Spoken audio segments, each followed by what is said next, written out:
Hello, everyone, and welcome to the Dragon Q&A. My name is Basilisk, And I am Munchkin. and we're doing this. I good shit.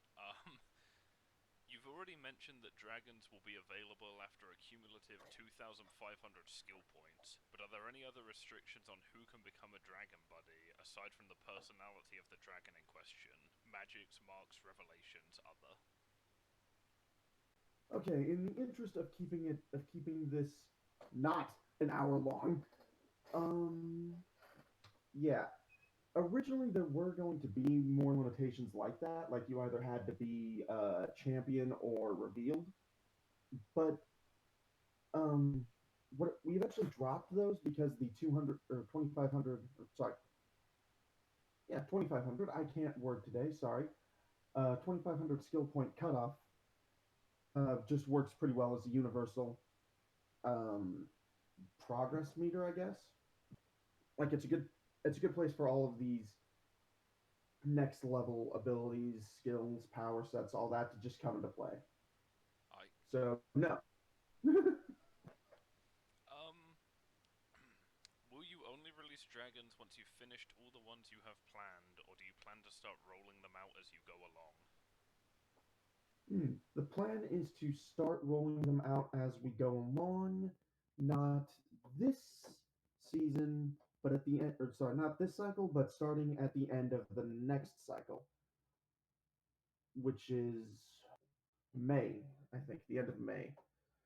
But Alright. yeah, then after that we'll start making them available as they become available in character. Are dragons mobile? That is, will there be specific locations associated with them, or will they do like immortals and wander around? While there are probably going to be dragons that wander more than others, they're not. mm, Most of them, at least most of the ones that are in development right now, are more stable dragons. They don't really go much any. It's not that they don't go anywhere; it's that they have a primary base of operations that they operate out of. That's like where they live, because dragons don't have the ability to go into a Mia the way immortals do. They are entirely in Idalos, and they got sleep and shit. How will dragons get along with immortals who they share domains with? That very much depends on the immortal and the dragon. Um, like for instance, for the two we've revealed so far, Frostwinder would probably get along decently well with Ziel. I think it's the immortal like winter and shit. Yeah, and but Vindicaldra will absolutely hate Falder. Like there's those two are gonna hate each other completely. It's not gonna go well. Pocket dragon, please give info. How cuddleable are they? Can you smooch them on their tiny little heads? Oh well, it'll depend on the pocket dragon. But overall, they're pretty cuddleable, and yeah, you can. Is it possible to be noticed, marked, blessed, etc. by more than one dragon the way it is with the immortals? I do have to think of a term for the giving of the power, don't I? Missed that bit. Thanks for pointing that out. But yes, you can bear more than one effigy. How exactly does one get a cute, cuddly pocket dragon friend? Once once full dragons start getting released alongside their dragonlings, pocket dragons will have a method unique to them that's for how you acquire them, but it's not going to be as difficult or anywhere near as difficult as getting a full dragon or a dragonling. What dragon are you most looking forward to A being released and B developing? Why? Oh, now you're just trying to make this take longer. Um, wow, that's a hell of a question. Because that pretty much changes every time I start working on the next dragon. Um, right? Yeah. Um, I've been looking forward to working on dragons for a long time. And I'd had nothing but ideas for them for about 2 years before we started working on the project. So yeah, right now I don't have a favorite, like an overall favorite. Ask me this again once they've all come out. Finish the sentences. A dragon, an immortal, and a Bikaj walked into a bar. Well, the immortal and the Bakaj said ow, and then the dragon broke the bar. What's the biggest in character advantage to bonding with a dragon, and the biggest disadvantage from your point of view? Well, the biggest disadvantage is that you will never fucking be able to hide it. Um, Effigy, the power set associated with dragons, I always acting up, I'm sorry, um, are going to be very visible. Part of the reason, the in character reason for that 2500 point, why you have to be tier 2 level, is because the amount of changes that effigy make to a mortal body are um, inherently dangerous, we'll say. Essentially, prior to that, you're not strong enough to bear the change, but even at that level, it has pronounced effects, especially as you get further along in the effigy and you start to change even more. Just off the top of my head, Vindicaldra, for instance, um, your eyes will start to glow, and so will I think your heart. Like I don't actually have the effigy pulled up in front of me, but yeah. And then as you get further along, you could start growing wings, or um, your skin could start changing to more reflect the dragon. Maybe you'll grow horns, things like that. So, as for the advantage, aside from getting effigy and a dragonling, um, well, actually, it's kind of a double-edged sword. Everyone will know that you're an effigy bearer, and whatever, and if that provides you with some kind of advantage in the in the location you're at, like let's take Exos actually. Um, they don't like immortals. They'll probably get along pretty well with a lot of the dragons because the dragons were the original protectors of Idalos. So having effigy might get you like significant status in Exos or something to that effect. A lot of this will be revealed more as dragons are closer to being fully released because things like that really haven't been nailed down yet because we don't have um, a full picture of what we're working with. So yeah, but there will be I see advantages of that type. But yeah, more to come. What do you think makes dragons and their effigy different than getting immortal marks? Two main things. One of these I'm actually going to save for later in the questionnaire because it is relevant to a later question. But the second thing is, or the part I'll talk about now, rather, is how it's progressed. With an immortal mark, or with a blessing, when you have to meet the immortal, convince them to give you the blessing somehow. And then you have to do things that specify um, that are like specifically linked to what that immortal represents. Do things like defending their city or representing their domain somehow in order to evolve the blessing within each tier or each rank rather. And then after you get all 9 powers in a rank, you gotta do something super special in order to get the rank up. And then again for the next rank up, and then one more time for champion.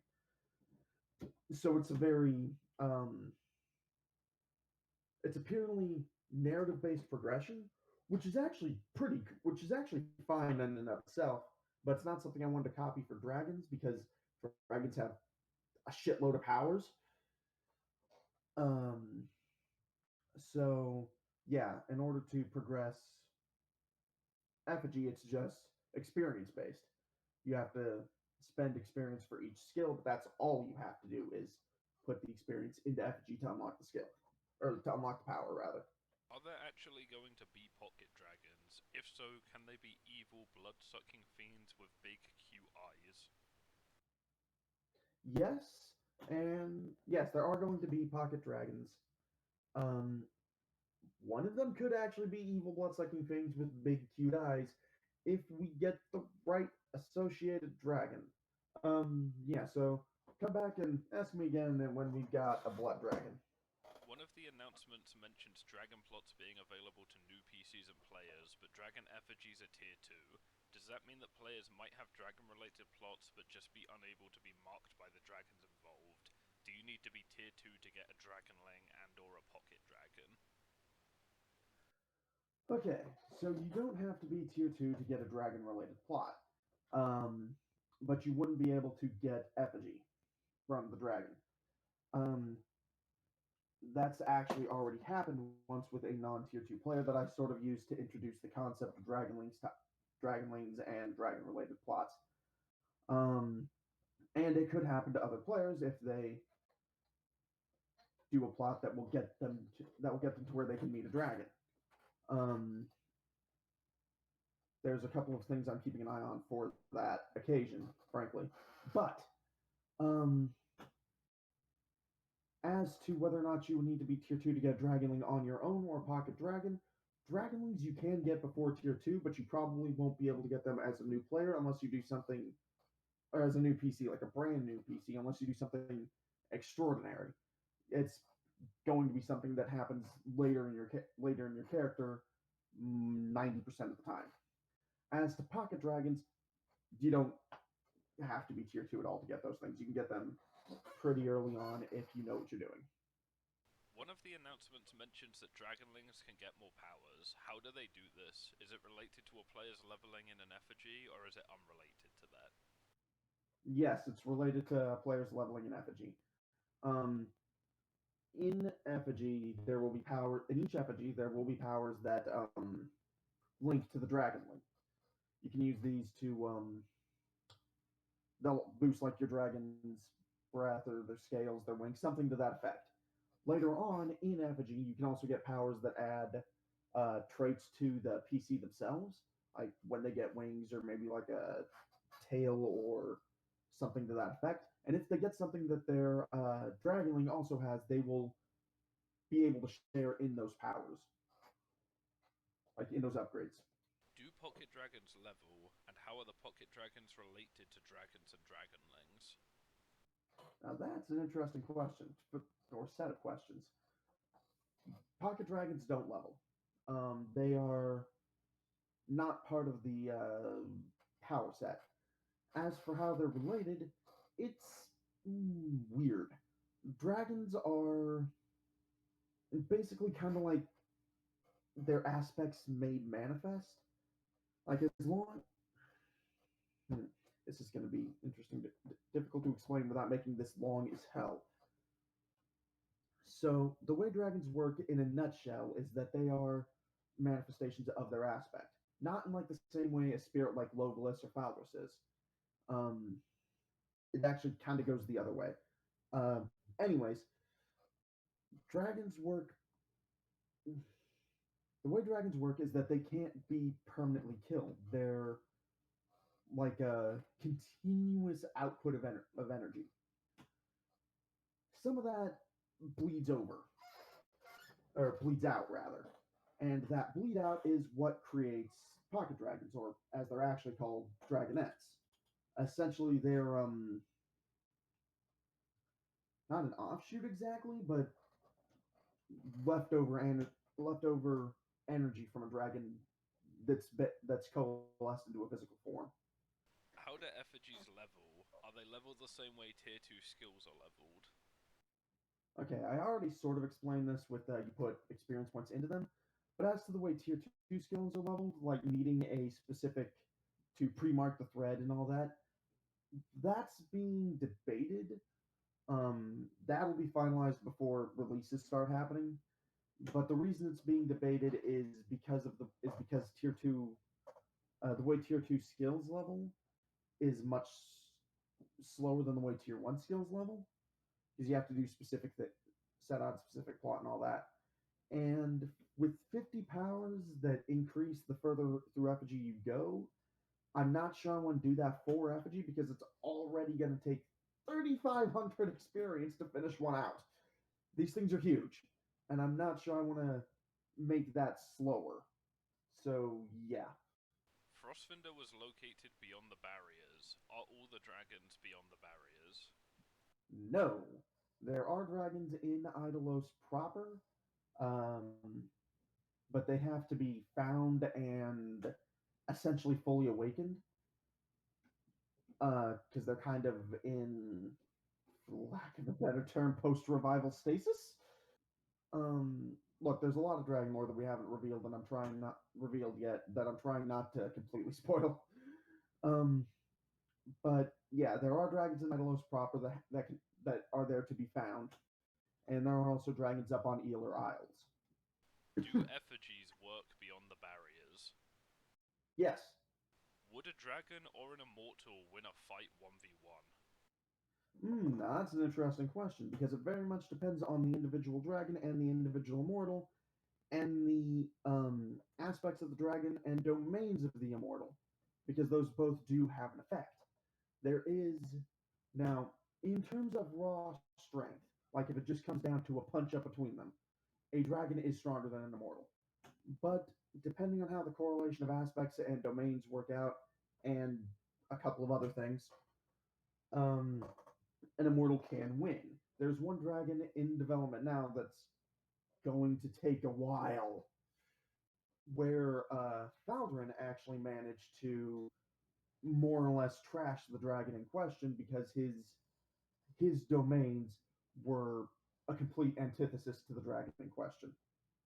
If you meet a dragon and the first date goes well, and they give you a dragonling and or a pocket dragon, but then the second date doesn't go so well, or the third and you part ways, do you have to give back the dragonling and or pocket dragon? No. It's an interesting question, but with a pretty simple answer. Effigies and dragonlings don't really. Effigies, dragonlings, and especially pocket dragons, or dragonettes, just don't work that way. This is again something I'll go into a bit more detail with a question that is a bit more zeroed in on the point here in a bit, but no, you wouldn't have to give it back. You might get fried, but you wouldn't have to give it back. Dragonborn? No. The thing about full dragons is that they aren't like a species. Dragonlings are dragonettes, kind of, due to how their lore works. But dragons themselves are. Um, that's pretty much it. They just are. They don't have the functionality to reproduce or anything like that. Um, so yeah, no Dragonborn. At least there's no plans to do anything of that nature, even in the discussion. Like it was bummed about a bit really early on, then we just decided no, probably not. Closest right now is the Ithakal, which are a mortal race with that were made from like draconic souls rather than the typical method. But that's it. Will effigies changes on a character's result in always on physical cosmetic changes to the character? Okay, so more or less yes at this point. Um, it is possible that we'll do a more stealth-based dragon, but right now, so far, all the dragons that have been finished or are in development in general at this point, um, because there's been a massive lead time on getting dragons are on dragon development. We've got two revealed and 10 in various stages of development and planning. Sorry, another eight rather, so 10 total. But anyways, so far all of them do result in always on cosmetic changes. Effigy does not at the moment lend itself well to stealth. Will players be able to interact with the dragon that chose them for an effigy? Yes, but it will require to be moderated threads, at least for the foreseeable future. How is the relationship tended to be defined with a dragon? Is it like a partnership, a religion, a master-servant relationship? Does it differ based on the dragon? So yes, this is the question I've been referring to. I've referred to a couple of times that gets me closer to some of the differences between dragons and immortals, or why a dragon wouldn't or can't really take back their dragonling or effigy if the relationship sours. To an extent, this will depend on the dragon because some dragons are going to be more domineering and bigger pricks than others. Um, but as a general rule, once a dragon gives you its effigy, you don't have to worry about them, like ever. If you never meet them again, don't have anything else to do with them, nothing will happen. Effigy doesn't require a relationship with the dragon to evolve, to to progress. Now, most dragons, or sorry, I can't even say that because they aren't developed. Um, the way dragons do work is that some of them will want more of a relationship with their bears than others. Vindicaldra, for instance, would actually want something akin to a partnership with her bears. Frostbinder is how do I put this? More like the guy that um, more like an arts patron. It's like good work, goodbye. He's not exactly the warmest fellow. And there's a dragon currently in development that I'm hoping will be able to show off next month or this coming month in February. That is most likely to have either a religion or master servant style relationship. Can a dragon allow Mortal and mages to travel extensively beyond the barriers? Hmm, interesting question. Although kind of a little bit of faulty logic here. Mages can actually travel beyond the barriers relatively fine. The spark will go dormant while they're beyond the barriers, but once they get back to Idolos, more or less okay. Mortalborn are more reliant on ether because it's inherent because their powers are inherently part of them instead of grafted onto them like some sort of soul parasite. Sparks are weird. But no, a dragon can't actually affect ether at all, largely because they don't have any connection to Amiya whatsoever. So they can't give a Mortalborn the ether it needs to survive, or mages the ether they would need for their spark to not go dormant. How many dragon eggs does it take to break the world record for the largest omelette on Idolos? I don't know what the existing world record for the largest omelet in Idolos is, but I'd guess at least one. Also, that would be a very dangerous undertaking to get involved in.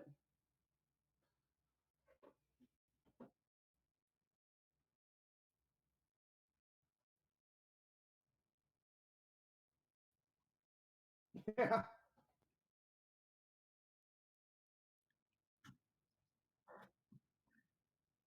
Yes.